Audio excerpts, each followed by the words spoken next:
So yeah, what I'm saying is, yeah, relationships, dialogues, socialization, all this stuff is on a spectrum and a wavelength. The spectrum of the social spectrum. Like, I communicate with someone that's on the same spectrum that, like, I could socialize with someone that's on the same social spectrum as I am on, and the same dialogue spectrum, and the same dialogue spectrum relay, where it's a 1-to-1 socialization ratio, not a 50-to-1. Like when you see a Jerry Springer, that's like a 50 or a 10 or a 5-to-1. There's like 5 people to 1 person, or 1 person to 5 people. So when you talk about socialization, and so it's not balanced. So it's a totally distorted wavelength variable right there. And I see socialization because I communicate with someone on the same mental wavelength, and the same socialization wavelength, and the same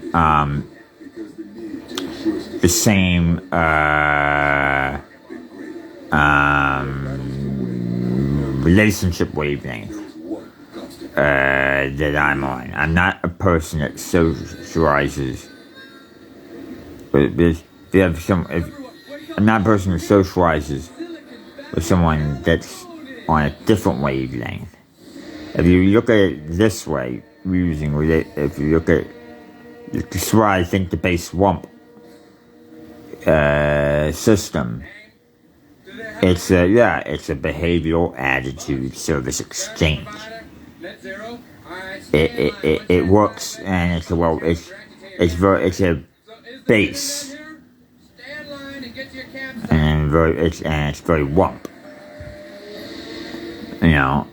and where you have socialization relay, where you have a socialization relay wavelength that could be consistent with that you could have that, and it could work for you, and like if you communicate with someone on the same wavelength and the same relay sequence as you were on, you would have no fights, and because you would understand each other. If you understand each other like this, it's all perfect. It's all the merrier. It's about having a healthy relationship. No domestic violence. No, none of that. Because the two of the people would understand each other, and in perfect verbalization and thought and ideas and mental ideas and psychological ideas, concepts, and any other thing you name it. Any other ideological thing. They would understand things like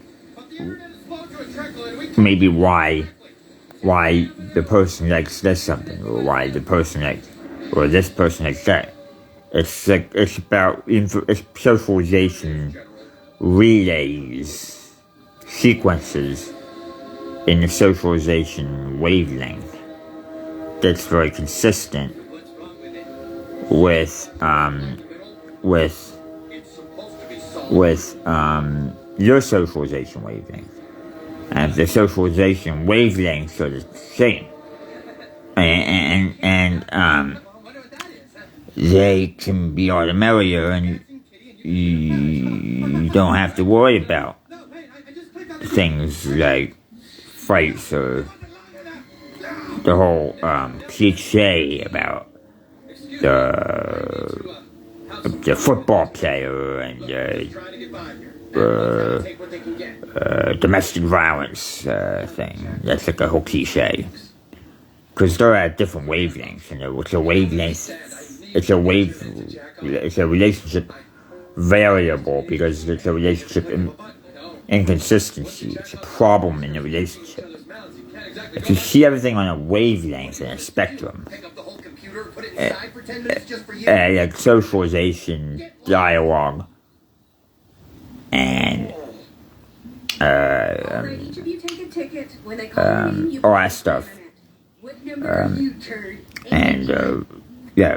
then it changes everything. It changes how we view everybody, and it changes how we view the will, and it changes how we view each other.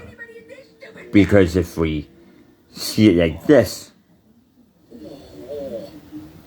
then it's the reason why it would basically say, oh, this makes more sense. We gotta go with this. Because I can socialize on a person that's on the same wavelength that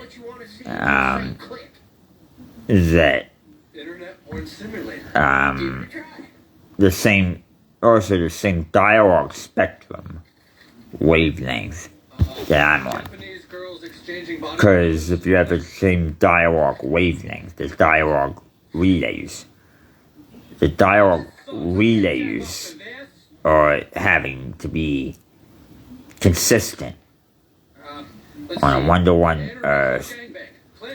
relay. Because if it's not consistent, then you could have problems. You know, this is so perfect. This is beautiful.